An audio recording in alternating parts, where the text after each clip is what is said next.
Hi, Bill Moonstra, owner-operator Bluestone Perennials up in Madison, Ohio. Hey, it's a warm, sunny Sunday afternoon on a crisp, late winter's day. I'm just about to walk around the nursery. Thought you might have fun walking with me. So you were just starting to get ready for shipping. Here's some ornamental shrubs waking up.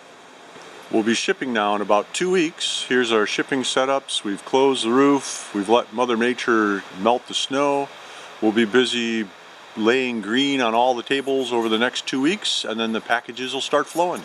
We're down in our seed bays now, and although we have a lot of automated systems, irrigation, ventilation, you can see up in the corner there the roof will open and close, the shade fabric will pull miles and miles of hydronic floor heat through those furnaces, heating the root zones of the plants. You're seeing a bunch of seedlings getting ready to germinate here. These will be for fall and the following spring's crops. This white fabric is called remay, and what we're doing is protecting young plants that have just been stuck as cuttings. You can see, don't worry, they're going to be a little droopy right now, but they'll come right back. And that will help hold the humidity around the plants until they can root and fend for themselves. We'll see where the main mists are running in just a little bit. So once seedlings start germinating, we can't let them dry out. So what we'll do is we'll fire mist over the top. I hope the camera's picking this up. And we'll keep them moist and happy. They can't dry out once they start to germ. And once they get a little bigger, then we'll restrict the water to them and let them get nice and healthy roots. So here's one of our houses. Plants are just waking up, getting ready to be shipped. You can see the colored flags. Those are for trimming crews or moving crews. What you can't feel is just how much solar energy is flowing out of this house right now. Although it's just in the lower 30s outside, I'm probably standing in air moving that's somewhere in the mid 80s. So we vent every day, depending on what Mother Nature's doing to us. So all the nursery is wide open right now, venting for our lives. Here's a little bigger house. You can see some echinaceas in front just starting to wake up. Some euchras down the house here. And every house we've got is jam full of plants now, waiting to get out of here. This is one of our vegetative stock houses. Although we carry a lot of field clumps to have the mother stock to divide in the fall to make the propagated jump.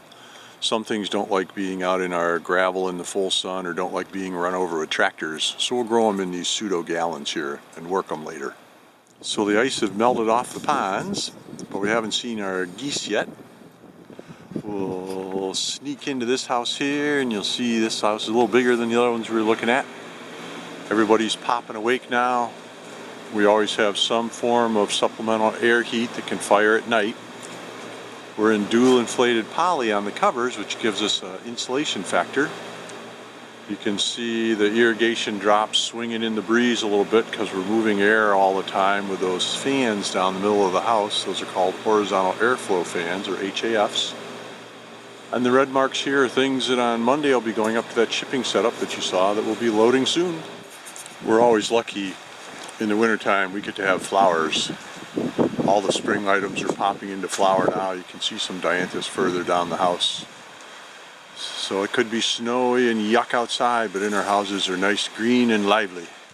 What you're seeing here is one of our largest freestanding houses. Wing vents, bunch of cool stuff. But what you've got on the floor here are plug trays where the plants are being held in a small size before they shift up. The white flags you're seeing are where shifting crews on Monday will be starting to lift those and shift them. And we can put a lot of plants per square foot in a situation like this. This whole house full of plug trays will shift into about 9 houses out there. So we watch this house very carefully. Coming into another one of our gutter connect ranges. What you're seeing on the floor there are paniculata phlox and Japanese anemones that are done as root work. Those are for the following year. We'll be working those pretty soon. And the containers and the drip lines, black with the red ends on them, those will all be hanging baskets here over the next 4 weeks or so for the people to come to visit us on site. And just like the seedlings, where we're protecting them with moisture over the top, if we have an unrooted cutting, we need to fire mist. I'll try not to get us wet here. We need to fire mist over them whenever the leaves start to dry out. I've got it on continuous fire right now so you can see it. Normally it'll just pulse for a few seconds. That concludes a quick walking tour of Bluestone Perennials. Thanks so much for coming along with me. Hope to see you sometime.